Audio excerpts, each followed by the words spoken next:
우리 기술로 직접 개발하고 있는 한국형 전투기의 상세 재원과 실물 모형이 서울국제항공우주방위산업전시회 개막을 하루 앞둔 14일 언론에 공개됐다.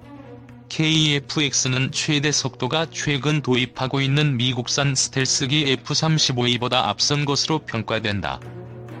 한국항공우주산업에 따르면 KF-X의 최대 추력은 44,000파운드, 최대 이륙重量은 25,600kg이다.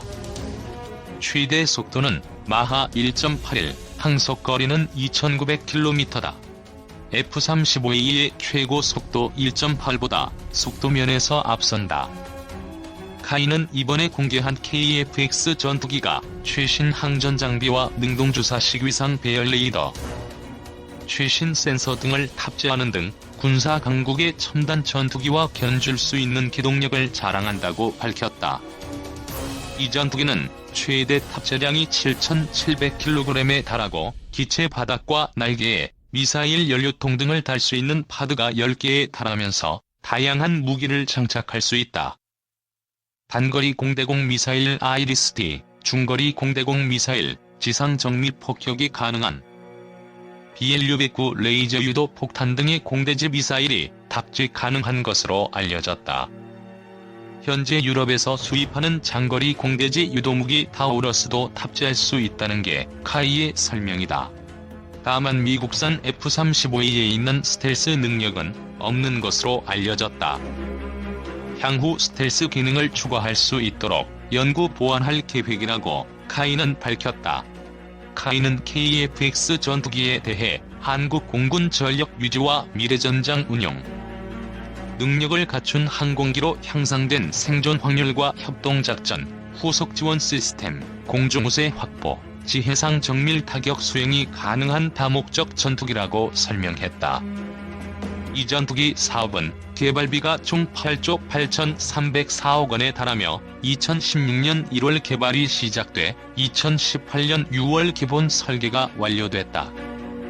현재 세부적인 하드웨어와 소프트웨어의 상세 설계가 마무리되고 부품 제작이 진행 중이다. CJ 1호기는 2021년 상반기에 출고될 계획이며 2022년 상반기 초도 비행시험을 시작해 2026년 개발이 완료될 전망이다. 한편 서울 ADX 2019 행사는 오는 15일부터 20일까지 성남 서울공항에서 개최된다. 2. 공격력 우수한 KF-X 스텔스 성능을 높여라. 박수찬의 군. 날카롭고 각진 외형, 거대한 크기의 무기를 수납하는 내부 공간, 조종석에 설치된 대형 화면, 레이더에 거의 포착되지 않는 5세대 스텔스 전투기의 상징들이다. 1990년 1차 걸프전에서 F-117 스텔스 전폭기가 이라크군을 제압하는 모습을 목격한 세계 각국은 스텔스기 확보에 열을 올렸다. 많은 사람들은 스텔스기가 미래 공군의 핵심이 될 것이라며 스텔스 열풍에 힘을 실었다. 1차 걸프전으로부터 30년이 흐른 지금은 어떨까? 5세대 스텔스 전투기 F-35가 생산 중이지만 여러가지 이유로 과거에 개발된 기종들을 완전히 대체하지는 못하고 있다. 라파라 타이푼 전투기는 물론 1970에서 1980년대 등장한 F-16과 F-15도 꾸준히 주문을 받으며 건재함을 과시하고 있다. 이 같은 추세는 2030년대 실전 배치될 한국형 전투기에도 영향을 미칠 전망이다. 무장과 기술적 신뢰성이 핵심. F-35는 일반적인 레이더로는 탐지가 매우 어렵다. F-35가 스텔스 전투기를 상징하는 기종인 이유다. 하지만 스텔스 성능에 지나치게 의존하면서 F-35의 약점인 빈약한 무장 문제가 두드러지는 모양새다. F-35의 공대공, 공대지 무장은 기존 F-16과 큰 차이가 없고 장거리 지상 타격 능력은 F-15보다 부족한 실정이다. DLB 전략 폭격기나 F-15E 전투기를 포함해 타격 수단이 많은 미국 공군은 대체할 방법이 있지만 공군 규모가 작아 전투기 한 대의 다양한 역할을 맡기는 나라에서는 문제가 될 수 있다. 전투기의 기본적 임무인 공중전에서는 문제가 더욱 심각해진다. 중국과 러시아가 미국산 AIM-130 중거리 공대공 미사일보다 더 빠르고 멀리 날아가는 미사일을 개발한 상태다. 중국은 제-20 스텔스 전투기에 음속의 5배 속도로 300km 이상을 날아갈 수 있을 것으로 추정되는 BL-15 공대공 미사일을 탑재했다. 러시아도 Su-35 전투기에 사거리 400km의 R-37을 장착했다. 레이더에 잘 잡히지 않는 F-35를 직접 타격할 수는 없어도 주기경보 통제기나 전자전기 등 F-35의 비행을 지원하는 항공기는 충분히 공격이 가능하다.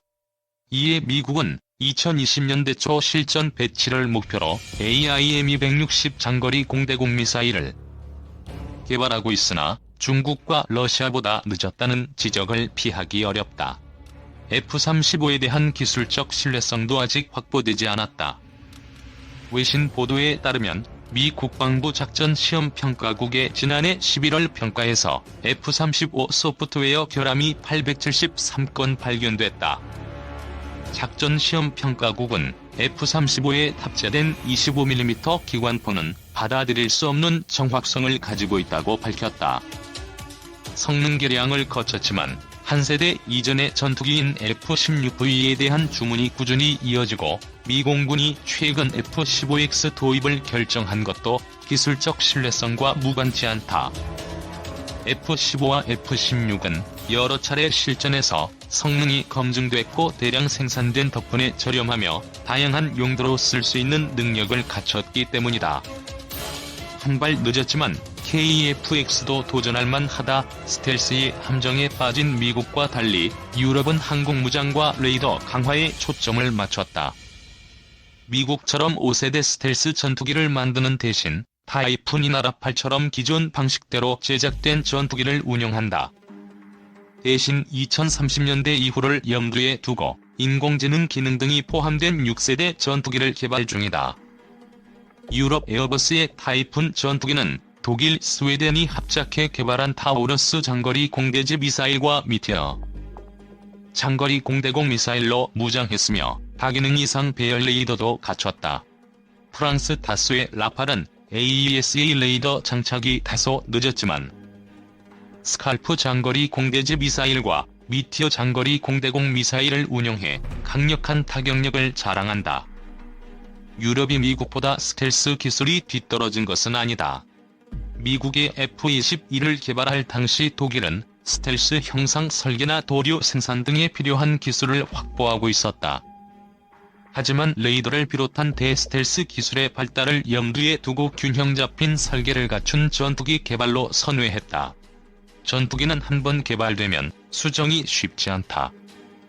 특히 F-35처럼 고도의 스텔스 기능이 포함된 기체는 더욱 어렵다. 반면 레이더는 지상, 해상, 공중 등 다양한 작전 환경에 맞춰 출력이나 파장 등을 다양하게 조정할 수 있다. 비용도 스텔스 전투기 개발보다 훨씬 저렴하다. KF-X는 F-35보다 스텔스 성능은 낮지만 공격력은 다른 기종에 뒤떨어지지 않는다. 국내 개발 중인 장거리 공대지 미사일 또는 타우러스 미사일과 미티어 미사일이 장착될 예정이다. 국방과학연구소가 진행하고 있는 국산 AESA 레이더 개발이 성공한다면 2030년대에도 일선에서 활동할 타이푼이나 라팔 같은 유럽 전투기와 유사한 수준의 기종을 국내 개발로 확보하는 셈이다. F-35는 스텔스 성능만큼은 확실한 전투기다. 따라서 스텔스 성능을 최대한 발휘할 수 있는 작전에만 투입될 가능성이 높다. 반면 공격력을 갖춘 KF-X는 다양한 용도에 쓰일 수 있다. 항공무장과 전자장비를 개량한 포스트 KF-X를 만든다면 그 효과는 더욱 높아질 전망이다. 여기에 국산 FA-50 경공격기 무장을 강화하는 성능 개량까지 더해지면 공군력 증강 효과는 더욱 커질 것으로 보인다. 산업적 측면에서도 기술과 경영 노하우를 계속 축적할 수 있어 항공 우주 산업 발전 측면에서도 도움이 된다. FA-50은 필리핀 이슬람 반군 소탕 작전에 투입된 적이 있어서 기술적 향상이 뒷받침된다면 검증된 기체로서 해외 수출의 탄력을 받을 수 있다. 방산업계 관계자는 항공기 무장체계는 스텔스 성능만큼 중요한 요소라며 KF-X도 무장체계를 더욱 강화한다면 전력 증강은 물론 해외 수출 가능성도 높아질 것이라고 전망했다. 3. 최종 조립 단계 KF-X 보람에 스텔스 성능 강화해야 하는 이유. 지난 9월 3일 경남 사천에 있는 한국항공산업 공장에서는 대한민국 항공산업의 역사에 남을 중요한 사건이 조용히 지나갔다. KF-X 시제기의 최종 조립이 시작되었기 때문이다. 이제 앞으로 남은 것은 롤아웃. 그러니까 진짜 실물 KF-X 전투기가 등장할 날이 꿈이 아닌 현실화될 마지막 단계에 들어간 것이다. KF-X라는 용어가 처음 등장한 것은 2002년 발행된 한국형 전투기 개발 방안이라는 한 논문이었다. 그저 한 단어가 수십만 개의 부품으로 이루어진 대한민국에서 가장 복잡하고 정밀한 무기로 세상 속에 등장하는데 18년의 시간과 8조 원의 비용이 들어간 셈이다. 그렇다면 최종 조립 절차에 들어간 KF-X의 지금까지의 성과는 어떻게 평가받아야 할까? 결론적으로 KF-X는 보수적 설계와 접근 방식으로 철저히 돌다리도 두들겨보는 개발 프로젝트였으며 이 때문에 성능적으로는 아쉬울 수 있으나 국책 연구 개발 사업으로는 매우 모범적이고 뛰어난 세계에서 유례를 찾기 힘든 성과를 보여준다고 감히 자평할 수 있다. KF-X 보람의 전투기가 마침내 최종 조립 단계에 돌입했다. KF-X는 2015년부터 본격적인 개발이 시작된 뒤 2018년 7월 첫 부품을 제조하기 시작하여 최종 조립 단계에 들어간 2020년 9월 현재까지 설계 및 제작 과정에서 사업 스케줄을 조절해야 하는 큰 돌발 상황이나 문제가 거의 발생하지 않았다.